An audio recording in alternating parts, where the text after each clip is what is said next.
Hello, welcome to chapter 7. And we begin chapter 7, the heading Competitive Advantage and Strategic Direction. We begin this chapter with an overview of what to find in this chapter. What are some key things this chapter will discuss? We'll look at the meaning of competitive advantage. We'll talk about the strategic clock. We'll look at cost leadership, differentiation, and lock-in strategies. Then we'll also consider strategic direction, answers growth matrix, collaboration. That will end this chapter. Now, let's begin with unit 1 under competitive advantage. For this unit, under chapter 7, we'll look at 2 factors affecting profitability.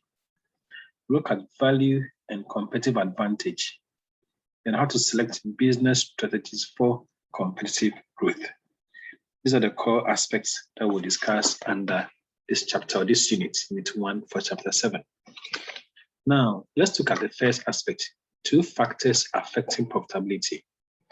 Now, these 2 factors could be found within the industry or at the level of the individual company. So, if it is within the industry, we'll use Porter's 5 forces model to explain the factors which affect competition within the industry.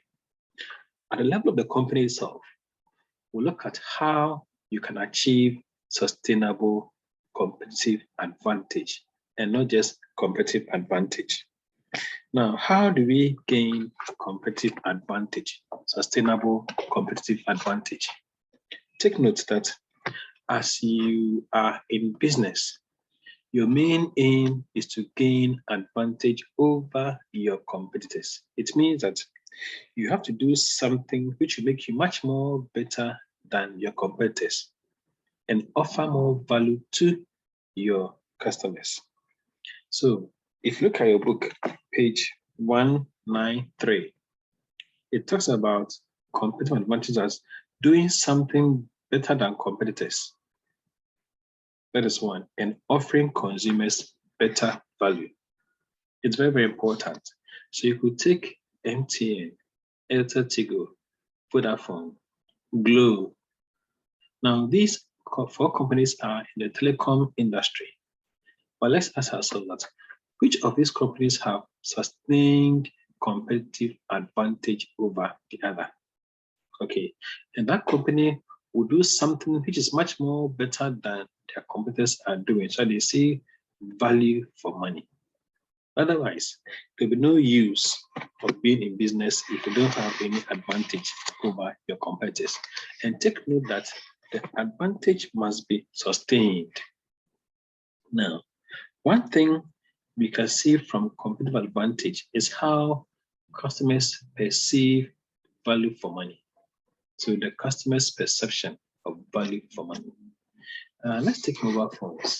Will you buy any Nokia phone now? If it is Nokia, if it is Samsung, if it's Apple, itel, and other brands of mobile phones. As you know, the brand would go with the value or the cost. And as you buy an iPhone, you know very well what you're bargaining for. You know how well the advantage of buying an iPhone would be, maybe over maybe a Samsung phone. So you must understand the customer's perception of value for money. Now, how do they perceive money? The value of money. It could come from a low price. That is one. Or the features of the product. And the features, we look at how real it is or how imagined it is. Or a combination of both price and product features may give customers value. Okay, so we look at it from this perspective or this angle. Your customers perceive value for money based on the price. And therefore, they may bargain for always low price, that is one. Or look at the features of the product. So if I'm buying this product X or product Y, then I know that I'm getting this value for the money I'm spending on the product. Now, take note, for value, It is determined by the perception or the opinion of the customer. And perception could be very subjective. Okay. Some of us may not really know why people may waste money to buy maybe an iPhone. Now, based on our perception, once a phone can perform some basic things, we are good to go. But on the part of the customer again, take note, a combination of the price and product features gives the customer value for money. Take note, what may give value for money for one customer may not do same for a second customer. Why? Because of our different perceptions regarding the value for money.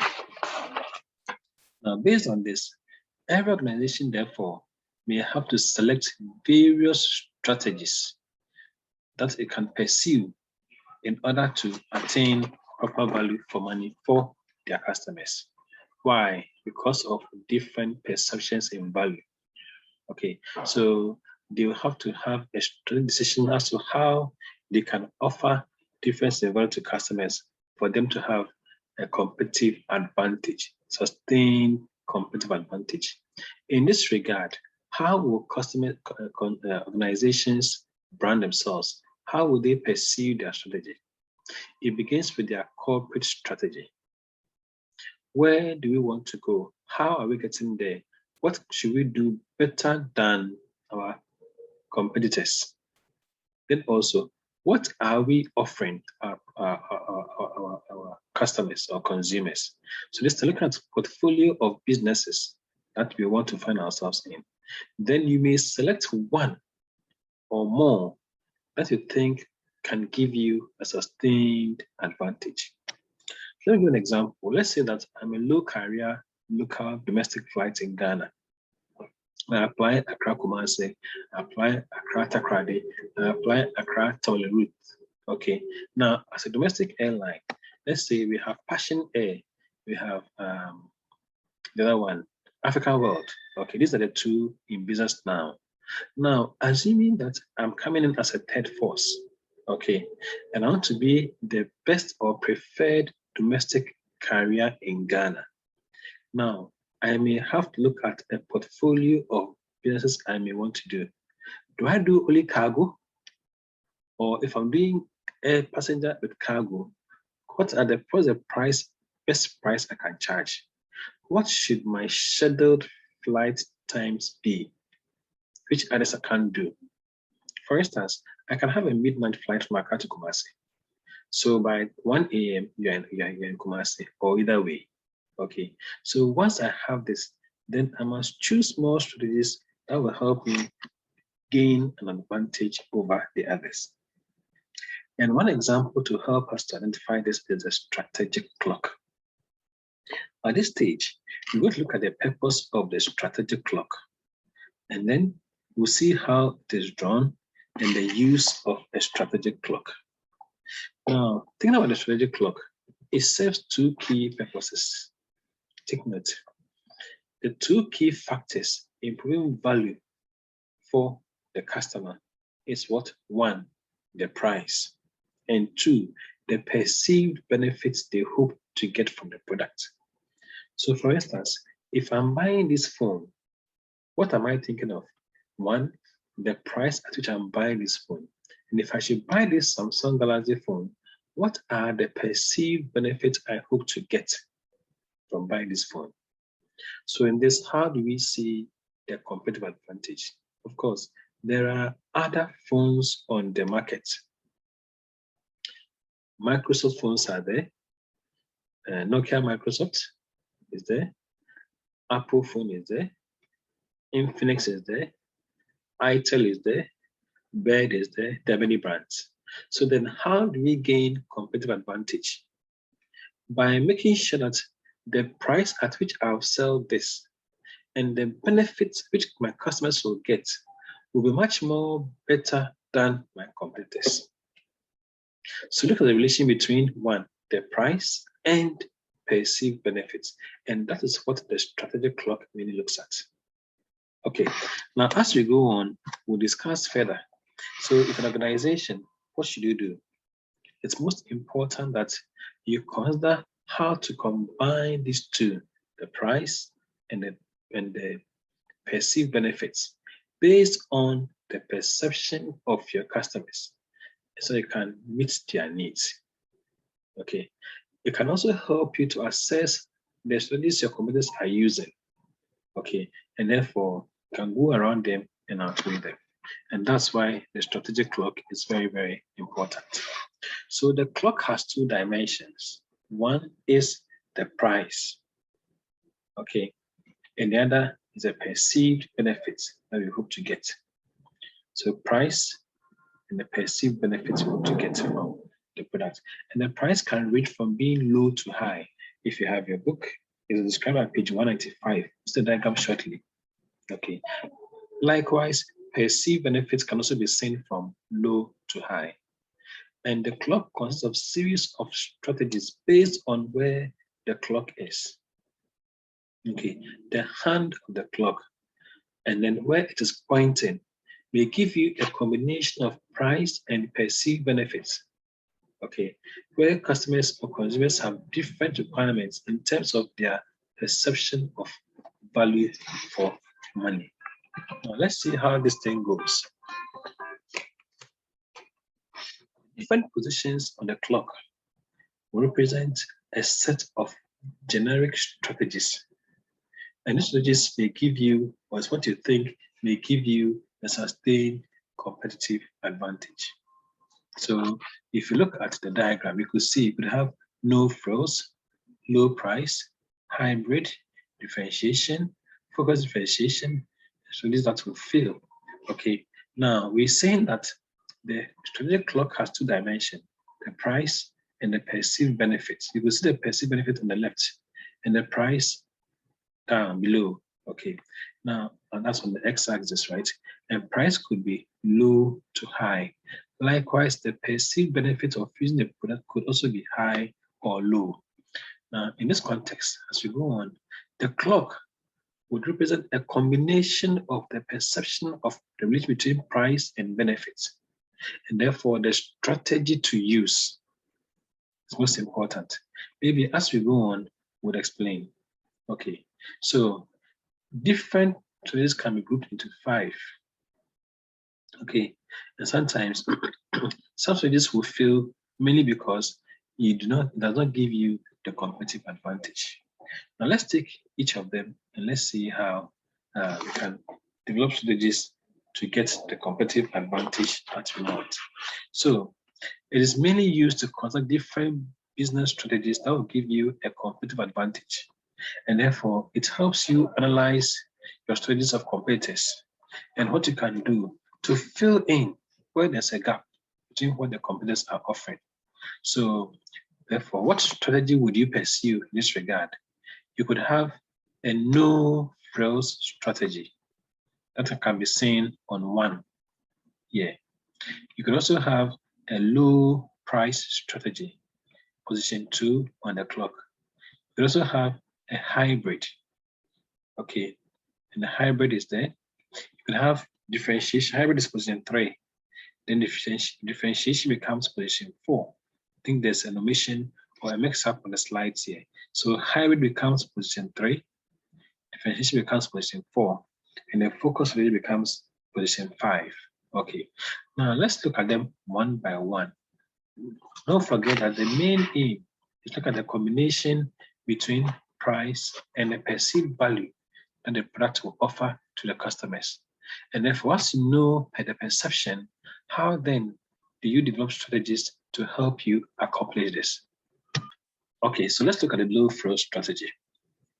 This time, the purpose is to offer a product or service at a low price, okay, with low perceived benefits. Combination, low price, low perceived benefits.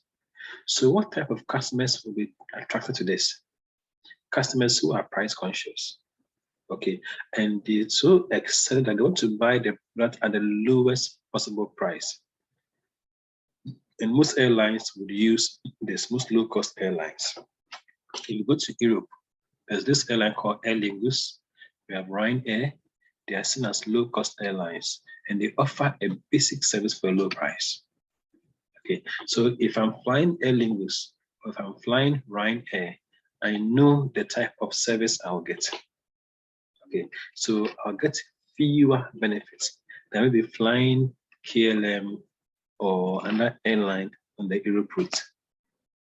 Okay, so for the no frills, it's a combination of low price, low perceived benefits. If you are traveling and you're going to board Metro Mass as compared to STC, you will know that the price of Metro Mass is quite cheaper than that of STC.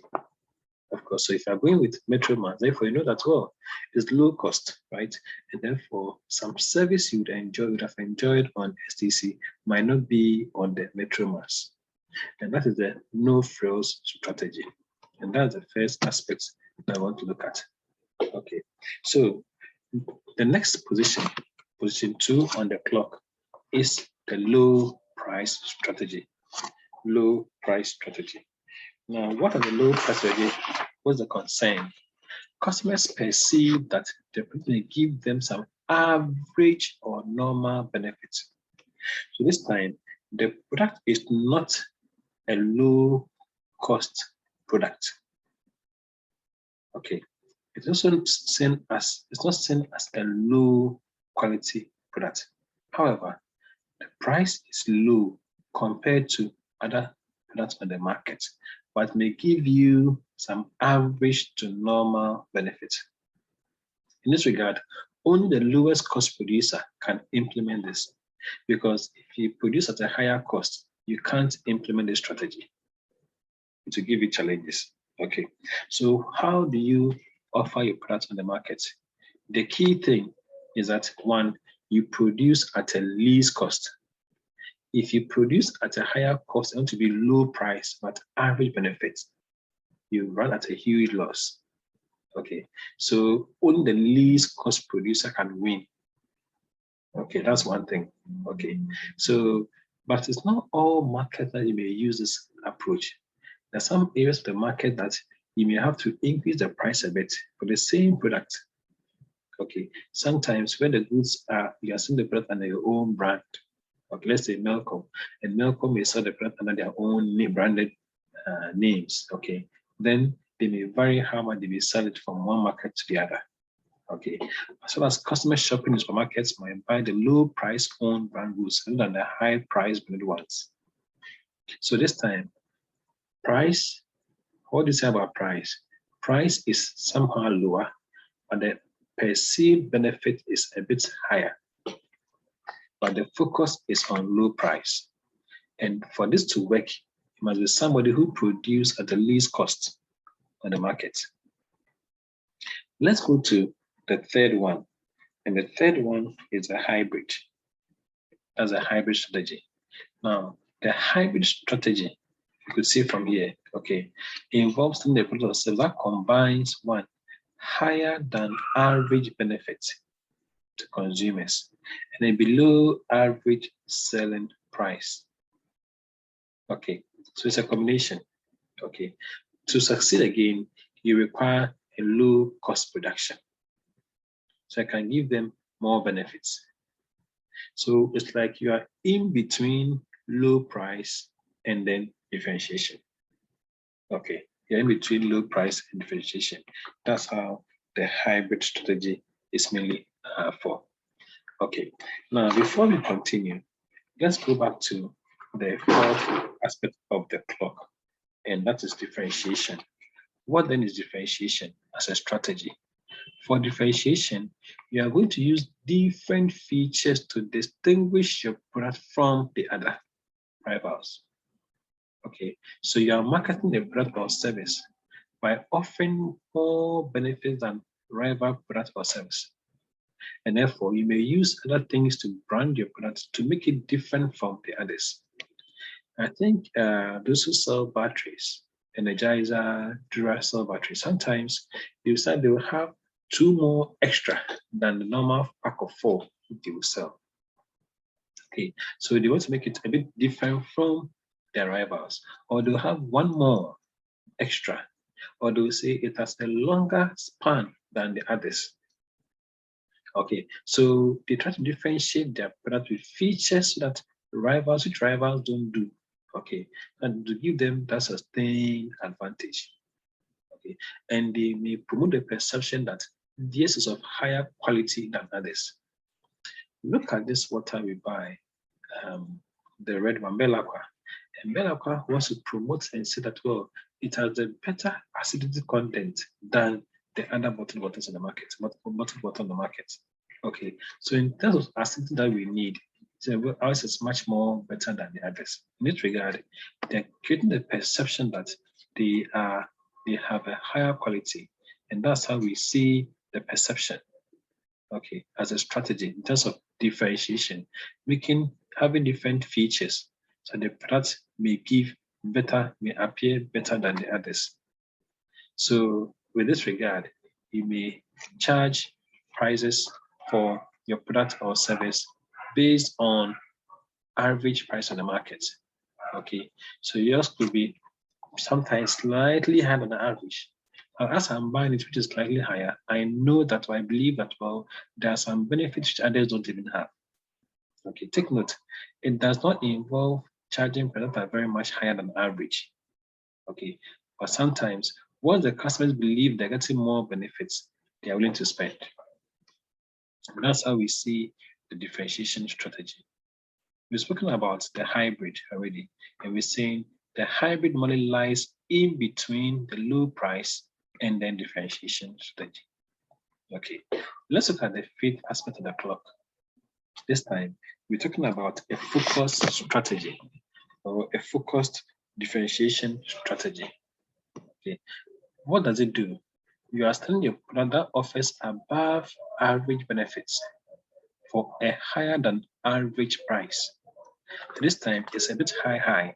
Okay, higher average benefits, above average benefits, above average higher price. Okay, and this time, products which are done focus differentiation may be strongly branded as premium. Okay, and once it's premium, it means that, well, in a way, it gives some extra satisfaction. So look at Ferrari sports car, for instance. Okay, it is so that it may give you some extra comfort. It's like those who prefer to fly first class or business. So you pay slightly higher. Okay, before the plane takes off, you are even serving some drinks to cool down before the plane takes off. Okay, so realize that it is focused, but you may go slightly higher than what other your competitors are doing, and slightly higher than the benefits they hope to get. Okay, despite this, there are business strategies on the clock that will fail. And if you go back to the clock, you could see from this dimension that talk about strategies that will fail. Okay, that comes after the focus differentiation strategy that we have spoken about. Okay, let's look at. Yeah, good. So you may adapt some aspects of these strategies that we've mentioned, the 5 that can make you more successful, and there are others too that can make you fail. Okay, now there are areas in the clock described as 3 o'clock, 6 o'clock. Okay, they are clearly inferior to strategies on other parts of the clock. Okay, so which one is the 3 o'clock and the 6 o'clock? 3 o'clock and the 6 o'clock. Okay, so you could see from here, right, that they are seen as a bit highly inferior. Okay, which may not give you, which may fail if you may want to. Okay, but that's with perceived benefit that below average. If we see that the benefit we acquire from the product is below average, and cannot be so successfully when they are lower price products which are offering the same perceived benefits. So if I'm selling this Samsung phone, okay, below average, but the benefits is not that great, but this is selling low price and the benefits are much better, okay, the same perceived that is low price, you may go for this. Okay, so I'll go over the point again. Products with perceived benefits that are below average cannot be sold successfully when there are lower price products offering the same perceived benefits. Okay, so if in my opinion, buying this will not give me anything extra. Why should I buy this then? Okay, that's what it means. Okay, so similar products cannot be sold successfully at an average price when they have the same below average perceived benefits. Okay, so the key thing here is that the consumers want to compare based on their perception of value. Look at the price as well as the perceived benefits they hope to gain from. Okay, how do we conclude, therefore? Each business strategy is market facing, which means that you look at what customers want and then direct all your activities towards meeting the customer's needs. Okay, so it's important that you understand your critical success factors for each position on the clock. Okay, what do you mean by above average? Okay, so you're looking at product, okay, or service which you are familiar with, okay, and any other company that may give you the same thing. What makes it better than another company? Have in mind that the market should be competitive. And once it's competitive, what strategy can you use, okay, to give the best on the market based on the approaches other consumers or other competitors are using? Okay, it's most important. And take note that the benefits of a product or service do not have to be different per design or quality. Okay, other features can give better value in the opinion of the customers. Okay, so you may think, oh, even the size of the screen or the shape, that may even attract. So take note, benefits have to be real. Okay, what the consumer wants is what he believes, his perception of the benefits he believes to get from. So what should you do? More branding, more advertising can create the extra benefits, okay, you want in terms of perception for your customers. Now, let's move on to the next unit, okay, and chapter 7, and that's unit 3. This time we'll look at cost leadership, differentiation, and lock-in strategies. And for this aspect, we look at Porter's generic strategies for competitive advantage, the meaning of cost leadership, differentiation, and focus strategy, and Porter's 6 principles of strategic positioning. That's what unit 3 of chapter 7 is going to talk about shortly. So let's begin with Porter's generic strategies for competition. And for this chapter or this unit, we look at the target market and the others that comes with this unit. So for Porter, to get sustained competitive advantage, we discussed some aspects of it on the strategic clock. Okay, but other strategies must be pursued. Okay, one is cost leadership strategy, a differentiation strategy, and a focus strategy. Now, having in mind this, if you want to blend this very well, it should give you, or you should give your customers what we refer to as value proposition. Take note, not valuable, is value proposition. Okay, what is value proposition? We see value proposition as a set of benefits that a product or service will provide that are different from those that any competitors would offer. So take note, a set of benefits that a product or service will provide that are different from any that the competitors may offer. And how do we see value proposition? Which will feed into a cost leadership strategy, differentiation, and focus. One is through operational effectiveness. If you talk about operational effectiveness, it means that you are doing the same things better than your competitors. So you are minimizing waste and giving them good service or product at a lower cost. Okay, so as you are giving them quality service at a lower cost, you are gaining sustainable competitive advantage for this.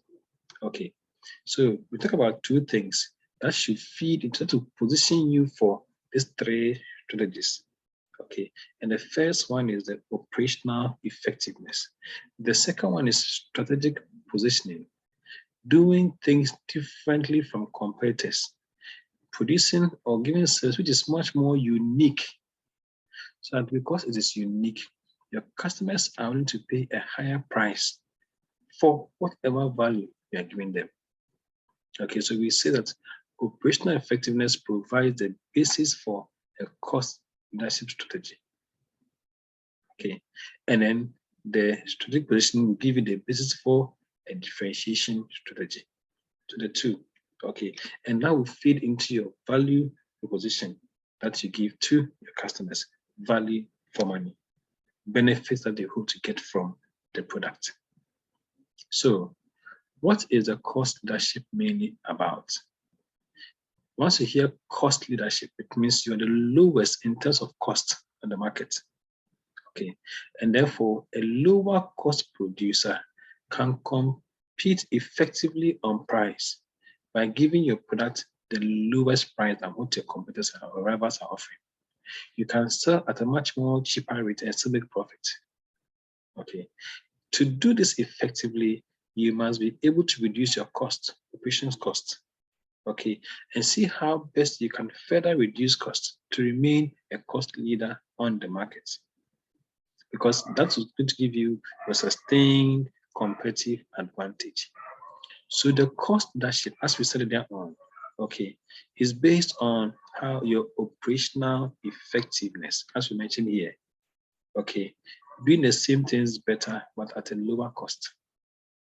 Okay, so that's how we see the cost leader strategy. Okay.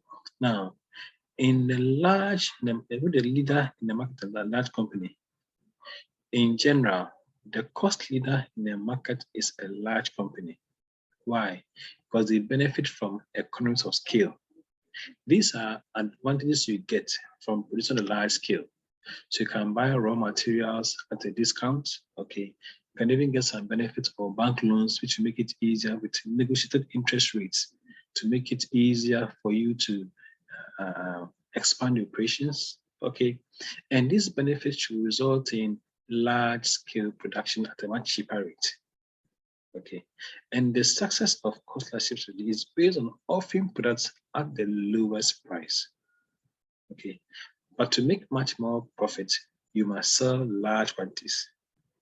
Okay, that's where you can see your profits coming in large volumes. Okay, good. So the leadership strategy is similar to a low priced or the low flow strategy if you're more on the strategic clock position 1. So low price, okay, low price, maybe low benefits. And that's how you use a cost leadership benefit strategy. Now, if it's differentiation, then again, it's on position 4 of the strategic clock. Okay, this time you are making your product different from rival companies. Okay, and because you're making it different, consumers are willing to pay a higher price for the products because they know that they have value, perceived value for money. Okay, so if you are using the differentiation strategy, you need to offer products and services that are perceived as much more better than your competitors. And therefore, it requires that you invest in the product. You come up with new things, innovation in the products. And that is much more expensive than investing to come with new products in the market. Okay, but take note, if you are pursuing differentiation strategy, you cannot ignore cost. As we mentioned, that it involves huge investment in innovation. But what you must do is to keep cost under control, reduce costs so you can offer value whilst it gives you the competitive advantage. Okay, but take note, you're not trying to be the least cost. If you want to be the least cost, then cost leadership will come in here.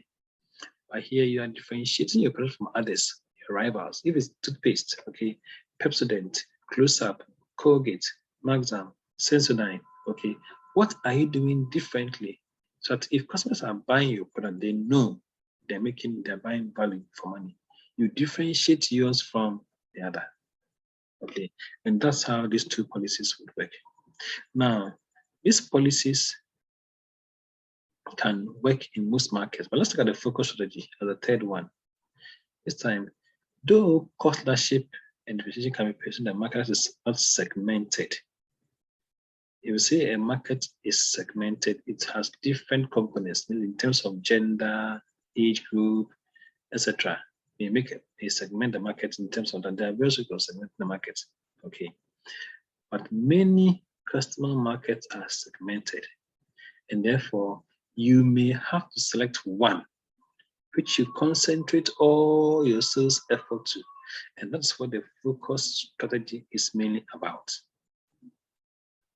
Okay, so with the focus strategy, you are concentrating on selling the product to a particular segment of the market and to a particular type of customer. Okay, so if you look at most of the alcoholic beverages drink, they normally would sell to the young ones. They normally advertise for these alcoholic beverages. Okay, if it is about any other medication, depending on the group that we may use, you'll see those who may use, so they focus on a particular group of people who might be in need of medication. Okay, and therefore, what should you do? In the business, in the market segment, sorry, a business might seek competitive advantage through one, cost leadership within the market, within the market segment, or brand differentiation within the market segment. Okay, so if you look in your book, I think page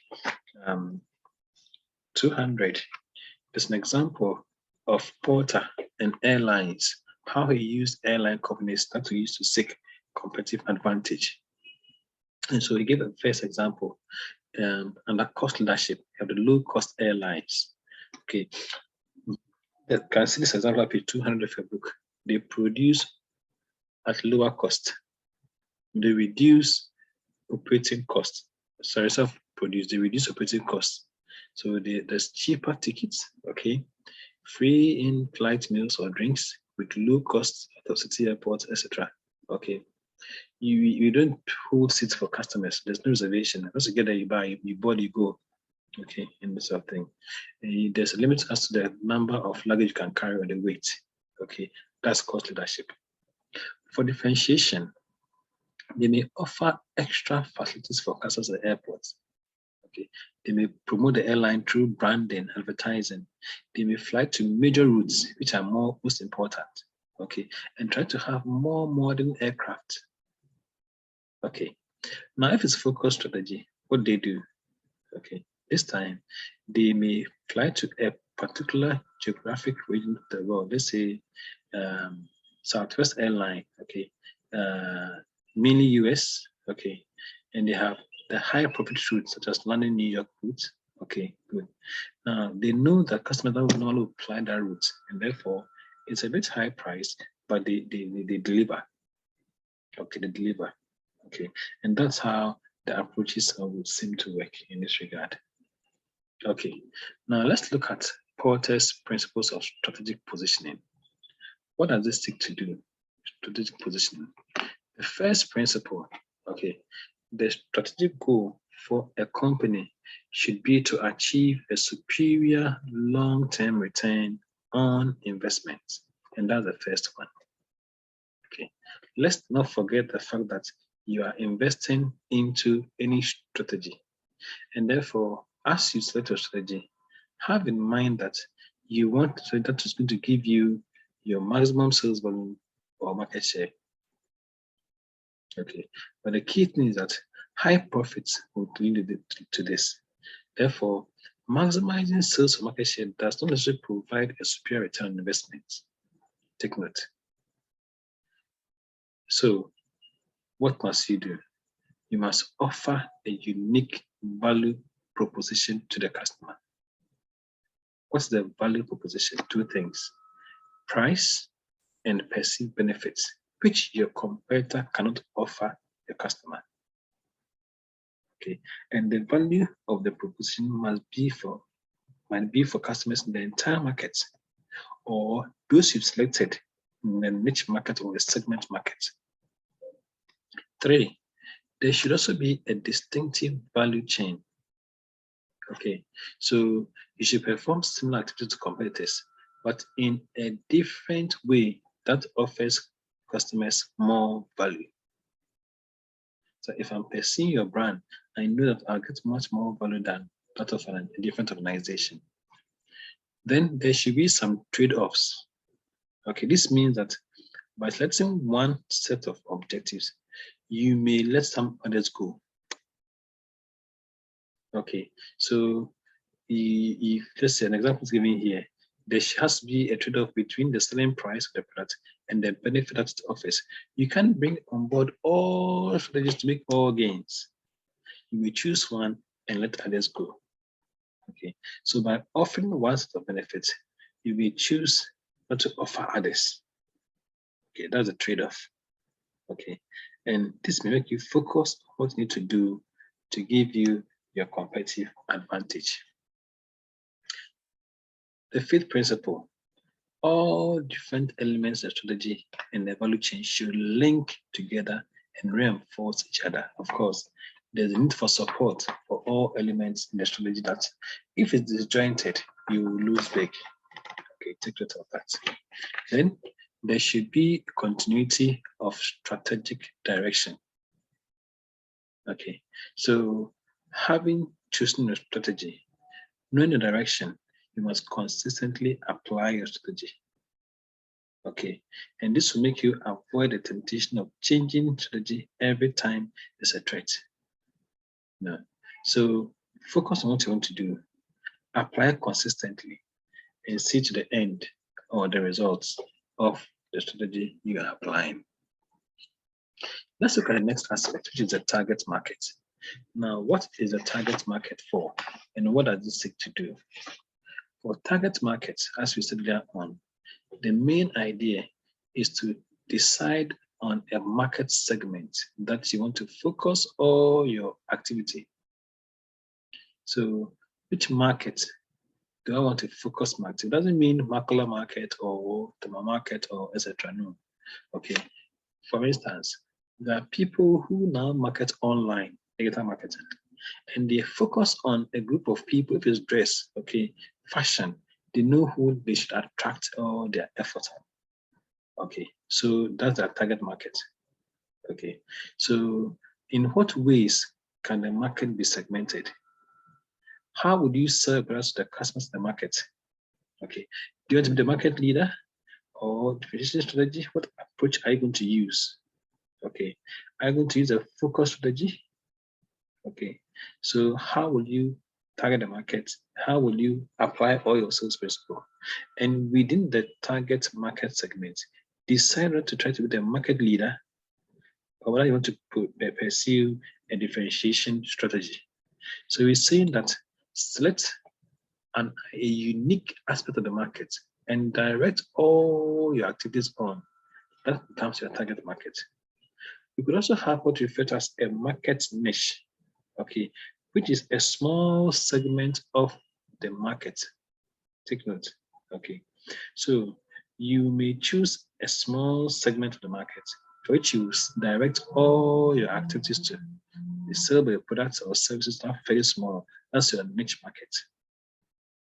Now, let's look at these terms and what they mean. So you may call your business either a leader, a follower, a challenger, or a nature. What does it mean? If your business is called a leader, take note. The leader is the entity that sells most products on the market. Okay, so in the industry, Microsoft is known for PC, right? The software, Microsoft, so they're leaders for the operating systems. Okay, for sugar drinks, beverages, Coca-Cola for cola drinks. Okay, they're leaders in the sales of those drinks. Okay, so which one are you? Or you are a challenger. You are not a market leader, but you want to take over as a market leader. Then you are called a challenger. Or you want to be a follower. You don't have any ambition to be a market leader, and therefore whatever others are doing, you follow. Okay, so that you try to differentiate your products, you also follow same. Or a nature, you target a small market segment. Okay, and then direct all your activities. You may not have any strategic ambition. I don't want to be getting a position. Let's say Glue. Okay, Glue now is focusing more on the use of the internet. Okay, and therefore you don't want to be a leader, you don't want to be a challenger, you don't want to be a follower, you don't want to be just a niche in the market. Okay, let's look at the next one, product positioning. What then is product positioning?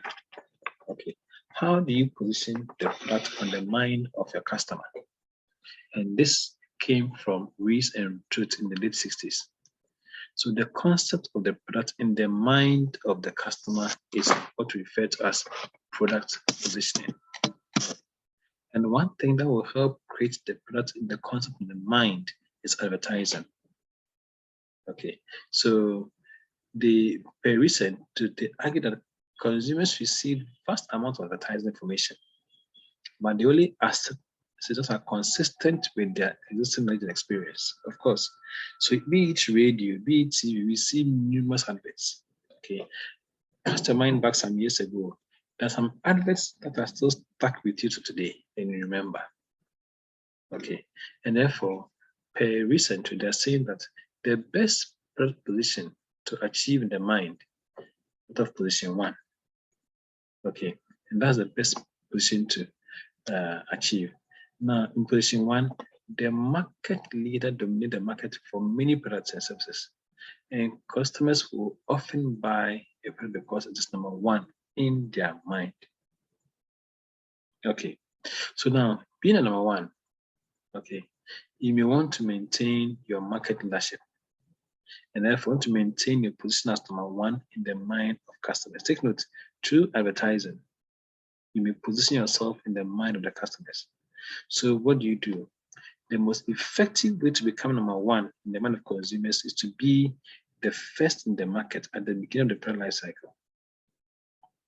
So we know what the product life cycle will do, right? It comes from when the product is new, introduction, then growth, then maturity, then decline stage. So he's saying it is most important, okay, to be at the beginning. This first came with this from this organization. Okay, once it's in the mind that you came with this product, it's in the mind. Okay, you will be number 1 in the market. If this is not possible, you will need to create a new image for your product that will take over as a perceived number 1. So talking about mobile phones, remember it was Vodafone. This Tigo, right? They were in the market at the time. Mobitel. Okay, so that comes to mind. Okay, but I think now MTN has taken over and being perceived as number 1. Okay, that's 1. What about being number 2? Now, when you're number 2, what happens to customers? Customers will know this. Okay, so what can help you? Advertising. And a company in US, give us an example here for number 2. Okay, so a hire company known as Avis, number 2. Hertz is number 1 hiring company. Now, Avis has achieved a position as an attractive number 2, recognizing this number 2 position, but offering something better than number 1. Okay, so if you're number 2, you rent a car, so why go with us? We try harder, that's why you go with us. And that catches on the mind of the consumer. And therefore, though Hertz number 1, since they want to try harder, we'll go with number 2. Okay, we have Pepsi. Okay, Pepsi promoted this 7-Up soft drink against Coca-Cola advertising. Okay, but it was not the number 1 soft drink, but offered customer attraction of not being cola. We know what cola drinks will do, and therefore we are on cola. Okay, so these are some of the things that we see in terms of how we position and brand in the market. Number 1, number 2.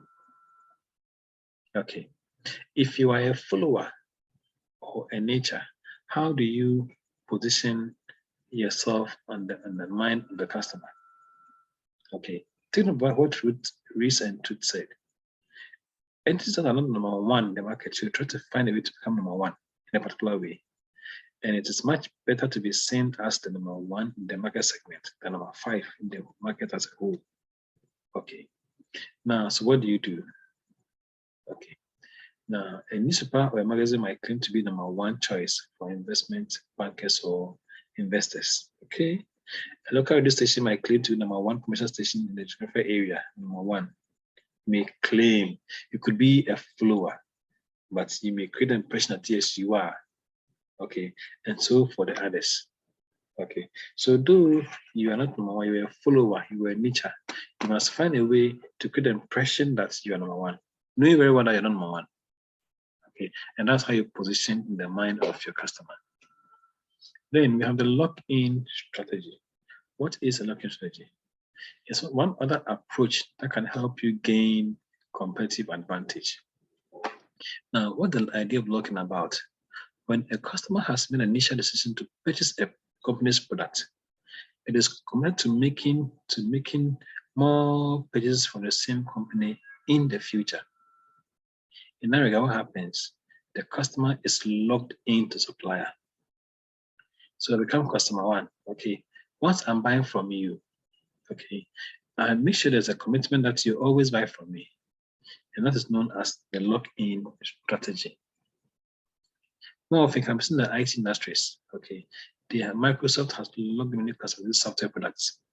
Okay, so if you switch to any other brand, it becomes difficult because the operating system may not be able to use Word or Excel. Okay, Apple too has this lock-in strategy for digital downloading on the internet, like iTunes, iCloud, iSomething. Okay, so once you're using Apple, then you're buying everything from the iZone. Okay, that's a lock-in strategy. Look at it here. A successful lock-in strategy often depends on becoming the industry leader or provider of the standard product in the industry. So every computer may have the Windows operating system or Microsoft operating system. Okay. Now, once you become industry standard, it's very difficult for other suppliers to break into the market. Okay. And therefore, we see that market standard position tend to be reinforced as time goes on. Okay. And therefore, you turn to that same supplier as a lock-in strategy. Okay. Now, let's look at another type of lock-in strategy. Okay. Now, if the company may sell expensive equipment with a long useful life, okay, then they may use the lock-in strategy. So once you are buying from one supplier, that means you must buy the spare parts. They come to do maintenance for you. Okay, many years. There's an agreement that goes on. So you are stuck with that supplier. And that's also seen as a lock-in strategy. Okay, so like you buy a car from Toyota, they'll say the first 1,000-something kilometers come for free servicing. Afterwards, every 3 months come for servicing. Okay, in a way, they try to lock you in, so you always stay with them. And that's what the lock-in strategy seeks to do. Okay, now let's look at strategies in conditions of hyper competition. Now the question is, what is hyper competition? This time, cost advantage is much more difficult to sustain when there's hyper competition. This occurs when the frequency, boldness, aggressiveness of dynamic moves by competitors will create conditions of consistent disequilibrium and change. So the market is rather aggressive in terms of competition. The frequency is high. There's bold initiative. Okay, and this is making the market unstable. So in this regard, if you are working or you are on a hyper competitive environment, what's the condition? You face fast changing, uncertain, dynamic business environment. Okay, and an example about the internet sites, Expedia. Okay, so what are the strategies for hyper competition? So in a market where competitive conditions are more stable, then you are concerned building and sustaining competitive advantage.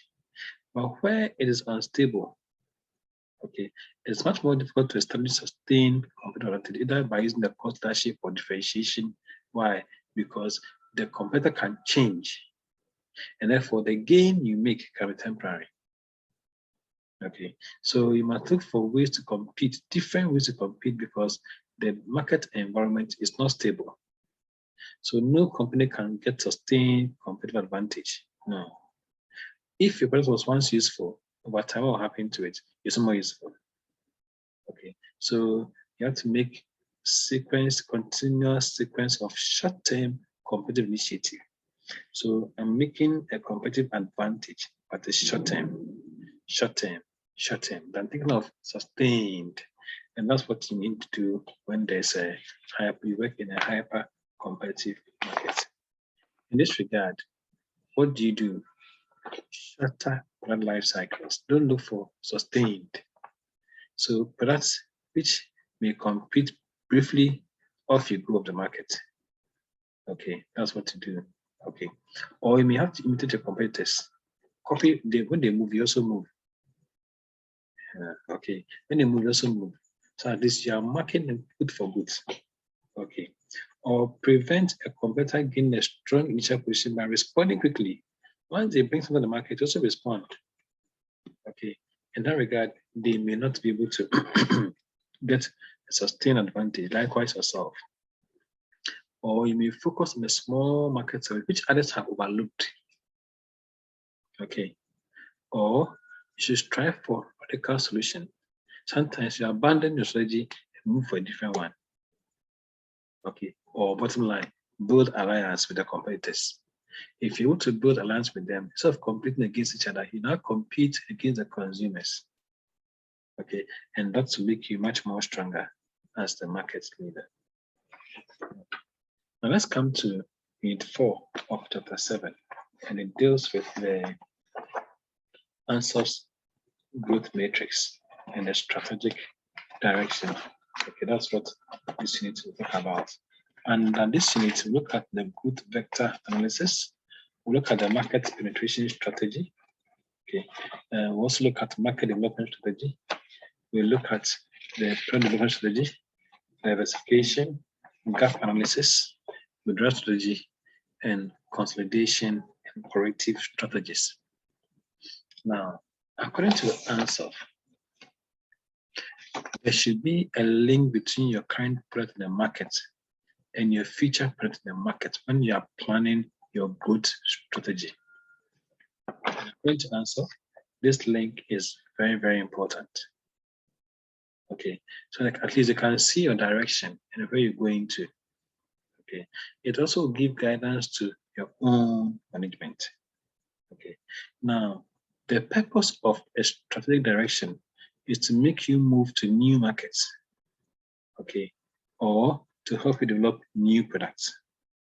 And therefore, this is a summary by a 2x2 matrix summary of metrics by the ANSOF. Okay, so it's called the growth vector matrix or product mission matrix. Okay, so you could see that it has, again, 2 dimensions. On top should be the product. Okay, where we have market penetration strategy and product strategy, that's where you have the products. Okay, so under market penetration, you have the existing products, and in product development, there are new products. Okay, on the side on the left should be existing markets. So the key thing is the product on top, market on the left. Okay, and the market have a new market, and then new existing market. On top, you have existing product, new product. Okay, now let's see how this product market development works for ANSOF. Now, this is also called the protect and build strategy. Now, what does it do? You seek to sell more of your current products in your existing market. So if it is Bella mineral water, you're selling more of it. Okay, this strategy is a sensible choice in the market that is growing very fast. Okay, so you expect there's going to be high demand, so you sell more. But take note, a marketing penetration strategy is more difficult to implement when the market has reached maturity or is growing only slowly per the brand life cycle. So you introduce a product in the market. Now, at the growth stage, what happens? There's a high demand. If there's a high demand, what do? You sell more. But as you go to maturity, what happens? You will not sell more on the market. So what do you do next? you may now have to look at a market development strategy. So you may open up new markets for the existing products. So if you're selling in Accra, Kumasi, Takoradi, you now go to Hua, and other places. Okay, so how do you pursue this strategy of market development? You can start to sell products in a new geographical market, or you can attract customers in new market segments. So if the new geographical market, you move to areas where you've not been before. Or if at first you were selling to a group of people, you look for other people who may also be interested and sell to them. In that regard, you are pursuing a market development strategy. Okay. Now, it could be that you also want to pursue a product development strategy. Now, we use strategy for new products for an existing market. So the market is, let's say, Belacqua again. They want to produce beverages to this market. Okay, why would they want to do or use this approach? Okay, they want to have a strong brand for their products and then extend the goodwill of the brand name to new products. So this is Bell Coke, Bell Fanta, Bell something. Or they might have a strong research and development, okay, or a strong product design team. Or you want to react to new technology developments on the market. Okay. So take note, the market has a good potential. Okay, as to build the new products, that's why we want to pursue this project. Or the entity wants to respond to a strategic initiative by a major competitor. I don't think Vortex produces beverages. Okay, but others also produce. So they might be changing so that the new development is essential for the survival of the business. Maybe Belacqua may be expiring the market, but if I say expiring, demand is falling. If they don't venture into new products, they may go off the market. So new products may come in so that they can survive in the market. But take note, developing a new product can be very expensive. Okay, sometimes even new products developed may not be successful on the market. That comes to the product development. So what do? You may pursue a diversification strategy. And that's the fourth quadrant. Okay, diversification strategy. What does it seek to do? For diversification strategy, you may diversify. You may look at have the two areas of it, known as the concentric diversification, conglomerate diversification. Okay, or horizontal or related diversification. That's for the concentric. Okay, this means that new product market area is related in some way to your existing product and market. So you could see Belacqua supplies water, but at the same time they sell their beverages to those that they sell who buy their water. That's a form of concentric diversification. Okay, so new product market area related in some way to the entity's existing products and markets. Okay, then if it's conglomerate diversification, it means that the new product market area is not related in any way to the existing product and markets. What are you doing? You are diversifying, selling new products in new markets. That's what diversification can come from. So both forms of diversification are normally achieved in practice by means of an acquisition strategy. You may buy an existing company and then take over from there. And that's where we see this diversification moving on. Now, we spoke earlier on about the concentric. Why would you use concentric diversification? Okay, you want to use the entity's existing know-how and experience in a related by different product market area. So I have an example here to explain this, like vacuum cleaners, Dyson in the UK, might diversify into manufacture of washing machine. Okay, so we know Dyson for vacuum cleaners, but now new products, new market, washing machine. Or an airline might acquire an international chain of hotels. Okay, now it could be that collaborating with these hotels, okay, may help you provide good service to your passengers. Okay, and both are in the people travel business. Okay, And that's how we see the diversification. Airline is airline, but why hotel? Okay, it's a way to provide good service to passengers. Okay, so that's one aspect of the concentric. Or a company selling men's clothes by male order might diversify now by selling women's clothing. It's concentric.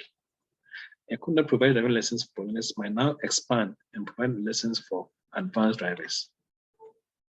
Okay, so we're already in business, but we are adding to market product.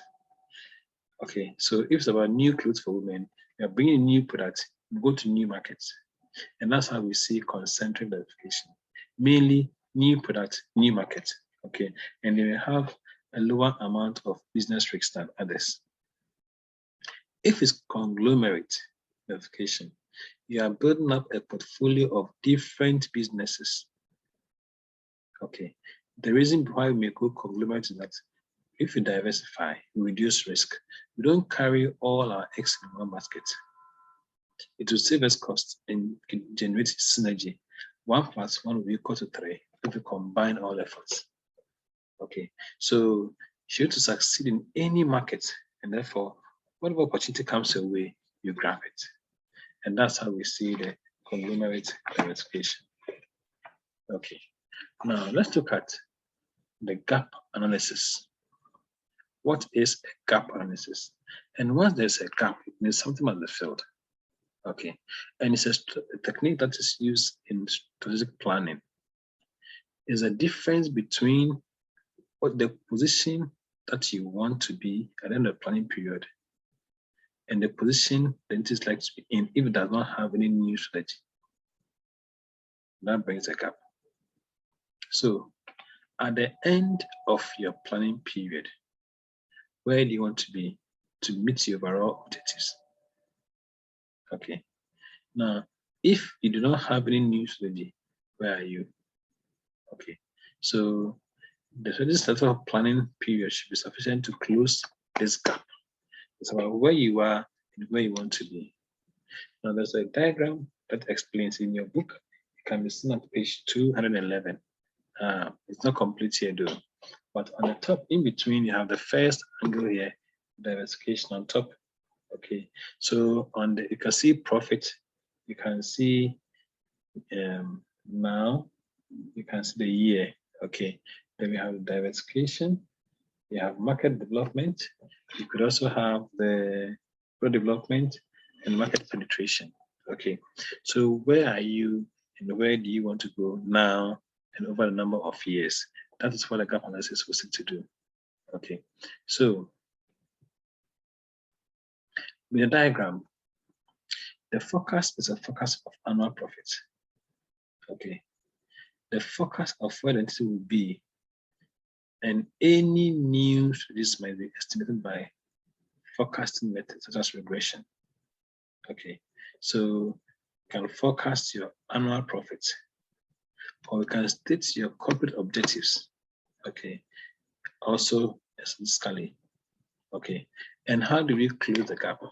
By combining product market strategies, we need to close the gap of the gap analysis. Okay, now what then is the withdrawal strategy? Withdrawal strategy. Now, before then, if you look in your book, before the withdrawal strategy, you have a question on page 211. Okay, now it talks about Fine China, and it says that Fine China is a manufacturer of high quality dinner services, like plates, saucers, bowls, cups, etc., and has a dominant position at the high quality end of the international market. The market is in a slow decline. Management is considering strategies for the future. The aim is to achieve 5% average annual growth in the entity's share price over the next 5 years. So suggest a strategy that you might adopt in terms of its direction to be: 1, market penetration, development, market development, and diversification. And that has been explained at page 212 of your book. We'll discuss this in detail when we meet on the face-to-face platform. Now, what is the withdrawal strategy? It's a strategy for withdrawing from a particular product market area. Okay, why? It could be that you can no longer compete effectively, or the funds available can be reused in a much different area. And then we may want to pursue the withdrawal strategy. Okay. Now, it can be used as a deliberate policy to reduce the range of products you offer to the market, or the number of markets or market segments that you are in, or withdraw entirely from market. You're no longer operating the market. So we don't have mobile in Ghana now, right? But they pursued a withdrawal. They withdrew entirely from the market and are no longer operating in the market. Now, why would we want to use a withdrawal strategy from a product market area? It could be that there's a decline in the size of the market or market segment. Okay, why? The product is getting out of use. This technology, like you're selling video cassettes, video tape, those things, they are out of, even CDs these days are out of use now, one way or the other. Okay, so if you're still producing CDs, then well, in a way, you have to withdraw. Okay, that's one thing. Or there's effective resource competition from other firms. They are matching good for good. Okay, you may want to use the withdrawal strategy. Or poor financial results. The product might not be doing very well. They may be making losses.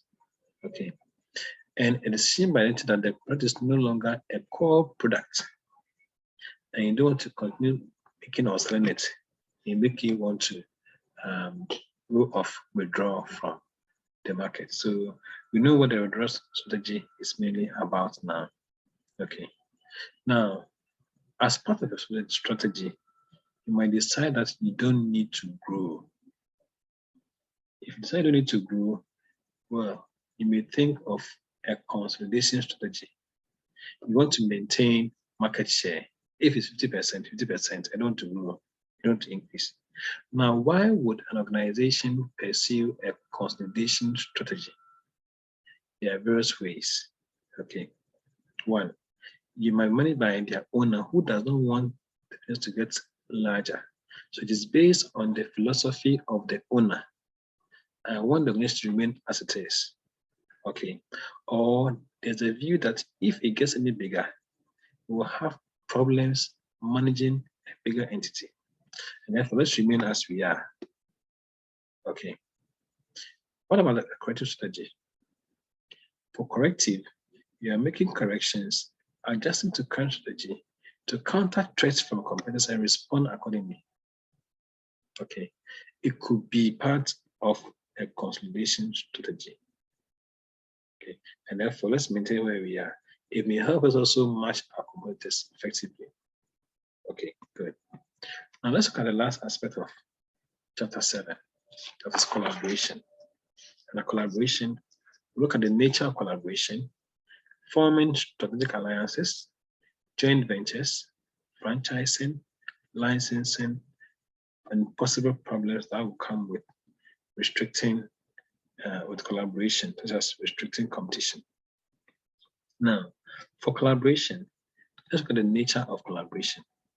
Sometimes in competition, you might need to achieve advantage of others to survive. However, sometimes you can achieve advantage to survive if you collaborate with suppliers or customers, or other business entities, or some other competitors.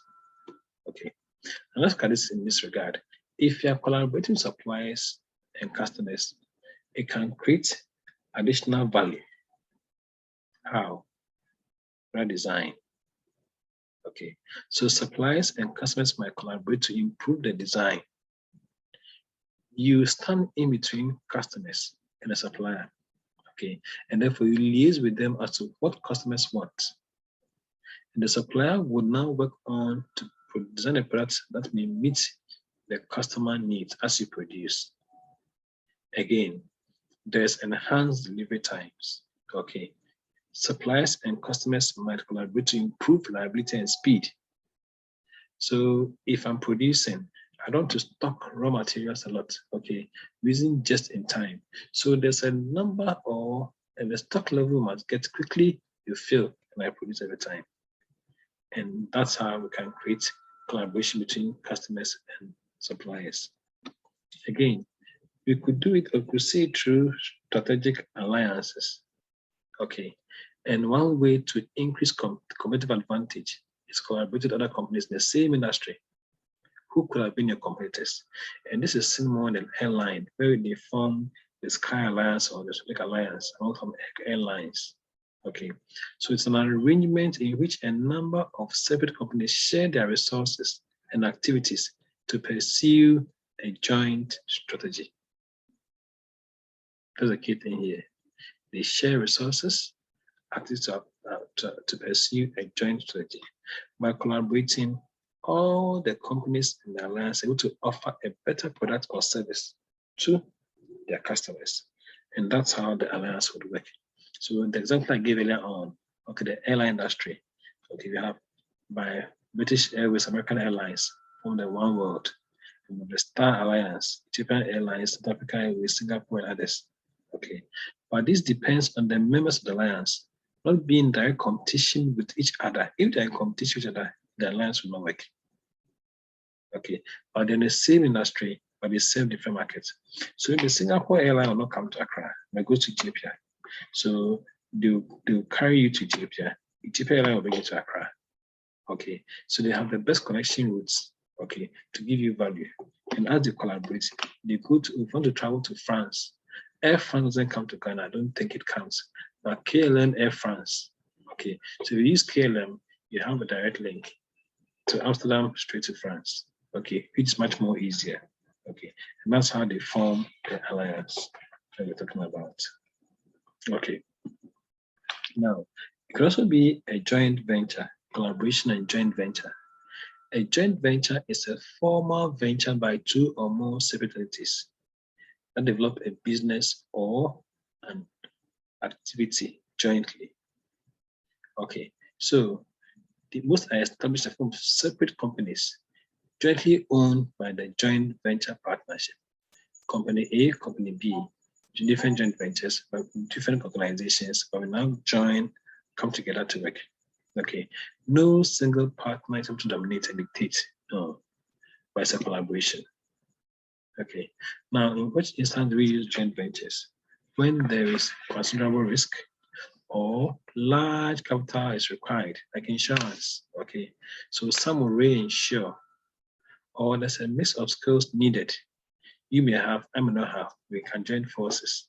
Okay, so it allows the business financing to be shared with the partners. Okay, and it can compete, same. Okay, and that's how the joint ventures would work. Okay, alternatively,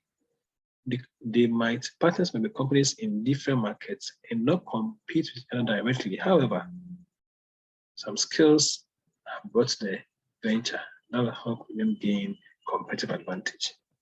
Sometimes they're multinationals and they want to expand, okay, invest in different parts of the world. And they might do so by establishing a joint venture with a local company. It comes with this advantage and disadvantage. Okay. Sometimes a legal requirement that if you're a foreign company, before you set up in a different company, you must collaborate by a joint venture. And the local company too should have a better knowledge of the business conditions and practices in the country they're going to. Okay. And it succeeds by full alliance with the local company than in competition with the local company because they know the terrain very well. And there could be policies which are there to support the local companies than the foreign companies. And therefore, joint ventureship normally helps. Maybe a local company may have customers, and as you have this joint venture, you share the same customers, they can sell more quickly.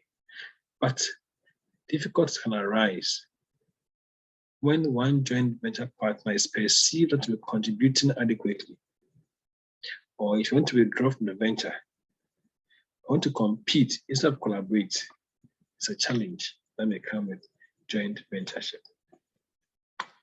Now, the other form of collaboration is franchising. And for franchising, some business entities have been able to go through franchising as a form of collaboration. Okay, so how do they do it? Standard product, deliver to customers in a standard way. That's a brand recognition that we know we can advertise the same advertising promotion.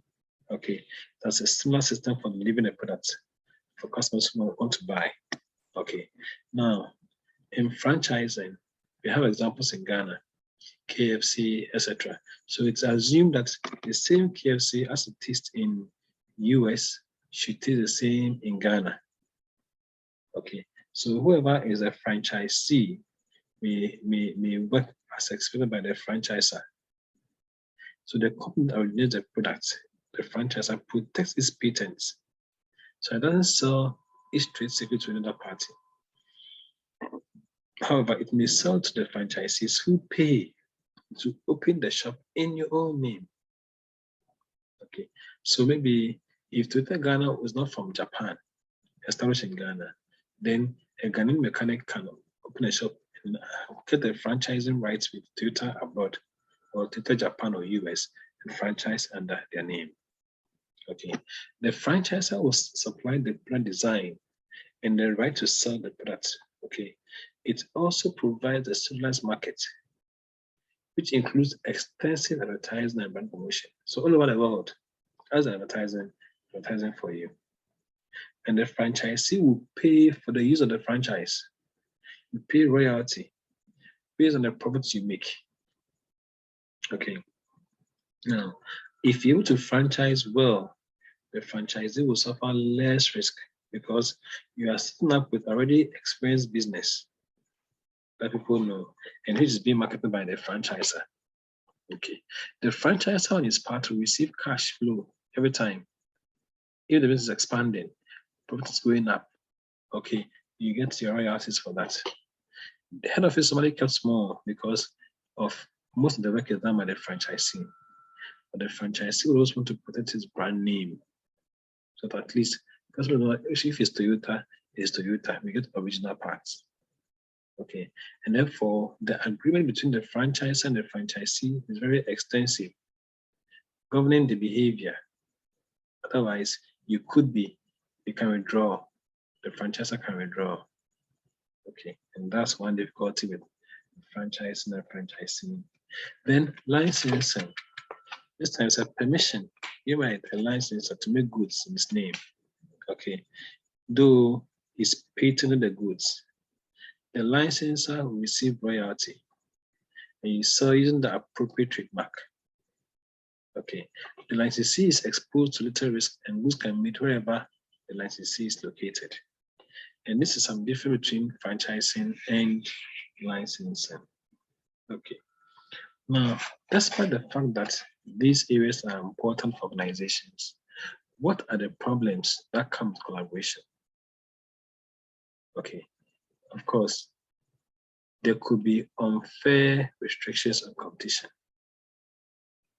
Do you want to gain competitive advantage? Okay.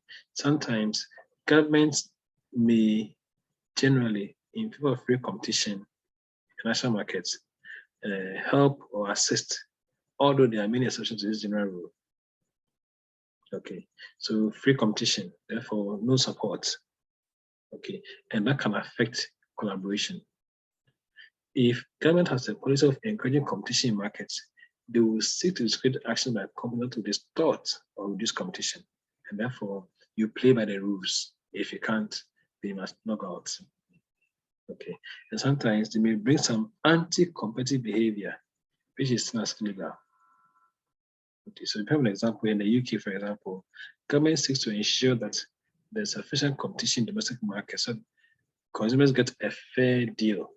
If there's competition, you know what to choose from. Okay, so I know in the UK, those who provide electricity are different companies. And we choose who should provide electricity. Unlike Ghana, where we have only one ECJ, right? Okay, now some of the industries can have special regulatory bodies. Okay, that's to ensure that consumer is protected. That way, you will not have your way as in terms of collaboration. So I have an example here, Financial Conduct Authority.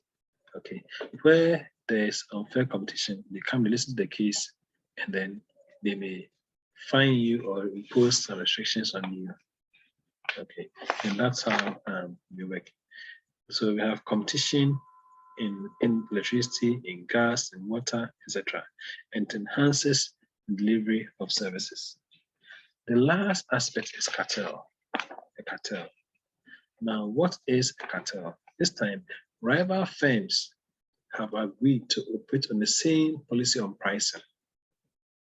If you go to some taxi ranks, okay, they may charge very expensive. If one charges and says, ask on that taxi driver if he can take me, you know, the guys charging the same. It's a cartel. Okay, so by operating a price cartel, they're able to charge higher prices than if they're competing with each other. So it goes to the advantage. Okay, now we have an example of price cartel, and that's OPEC. Okay, Organization of Petroleum Exporting Countries.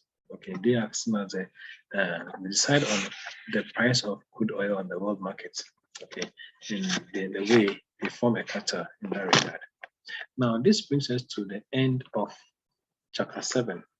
For chapter 7, we have discussed various aspects. Okay, 2 key factors that affect profitability: the strategic clock, quarters generic strategies, and then also answers product or market vector, and then collaboration, how it is used, forms of collaboration, and how it may affect businesses.